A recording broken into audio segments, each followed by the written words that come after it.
Okay, now I want to make the relish for the couscous and for the pork. And for that, I need a couple of oranges. I need some mint. And I think everything else is already out here. So put that right over there for a minute. Now first I want to slice the oranges and get rid of all the pith. So I do that in a very unconventional way. In fact, it's not quite spritz proof, so I'm going to put on my little spritz proof apron here.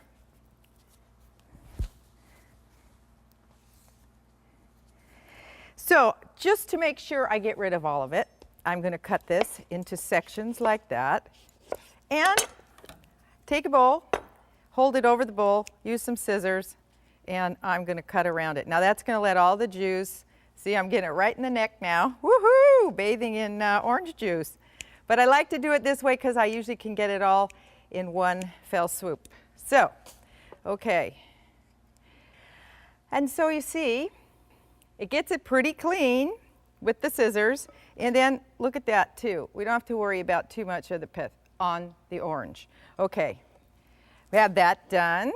Now turn that over, try to keep the juice in the bowl. And then I'm just going to give the orange a little bit of a chop.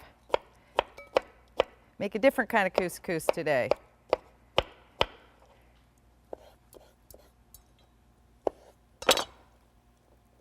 Okay, now I'm just going to give that a little rub just to get rid of the orange juice. Now we have the oranges. The next thing we want to do is peel a little bit of red onion. Just a little. We don't need a lot here. Nope. And we're going to chop it really fine.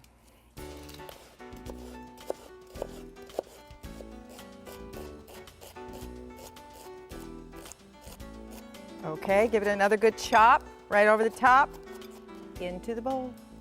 Little bit of red onion. Yep, that's perfect. That's just enough. So you see, we didn't even use a whole half. Good. Now we're going to take just a little bit of cumin seed.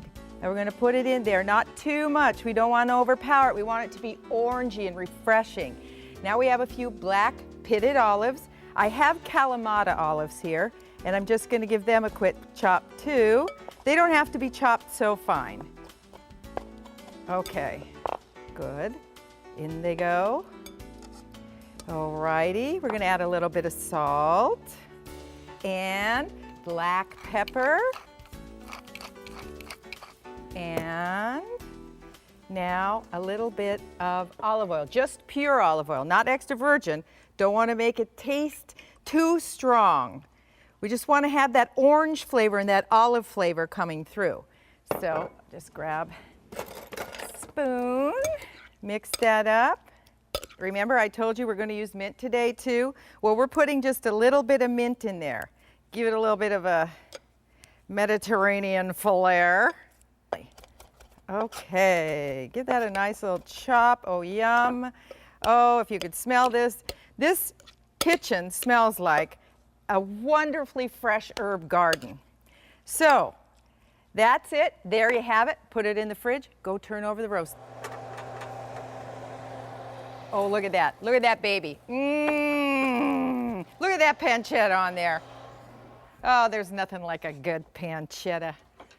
Okay, now, there we go. Now, we'll let it brown on this side. I said we were going to pour chicken stock into the bottom. We are, a little bit. We have water in there. You saw me pour it in, and that was about 1.5 cups. So, and then this is what you're going to do the whole time. When you come back, you open the oven, and then you just pour the white wine over it, okay? And you want to do that really every 15, 20 minutes. You don't want it to dry out. All right, the next thing I'm going to make is a dessert. We have to prep it because I want to put it in the freezer for just a little while. It's a mousse, so we want it to be a little soft, but it's my frozen blackberry mousse. And if you like other berries, you can give it a shot with them. I've made it with other berries too. But what you want to do is you want 3 cups of blackberries, or any berry that you're using. And you want to put 2.5 of those cups in here because you're going to garnish with these a little bit later on, okay? Then you're going to take, I already measured this out. Don't forget, we're here, we're kind of baking. We're making dessert, so you want to measure it out. This is about 1.5 cups of our confectioner's sugar. All right. Now, just pulse that a little bit.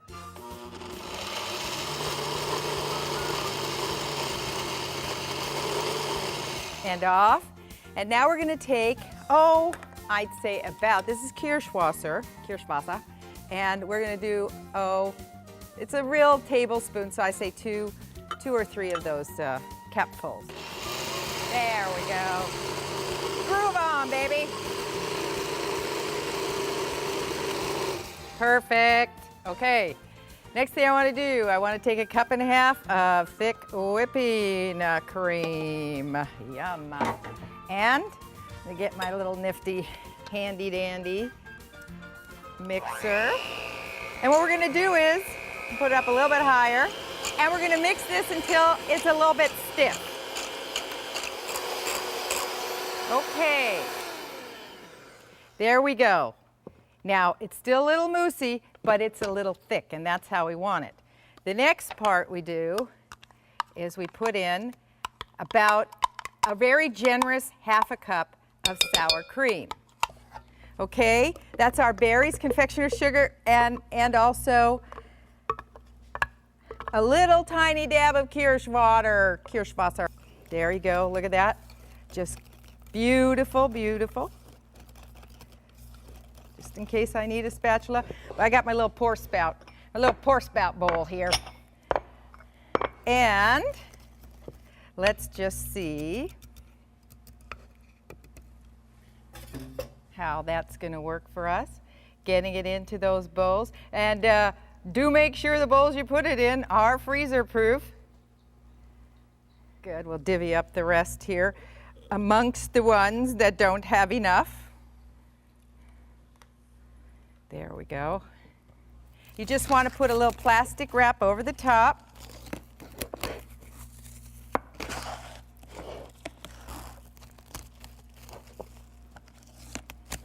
And they're good to go.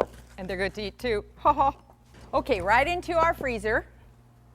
Like I said, about 2 hours is really all you need, because you can make them right before the dinner, or you can actually take them out before you're ready to serve them, but let them get moussey again. They're not supposed to be served hard. Okay, we have the dessert, we have the relish. We're going back over here, and we're going to put a little more white wine over the top of the roast, because that's what we're supposed to be doing. Every 15 to 20 minutes. Oh, baby, woo, woo, woo. I got the world on fire. Okay. Yeah. Now, the juices in the pan, got to put a little tiny bit more of that chicken stock in there.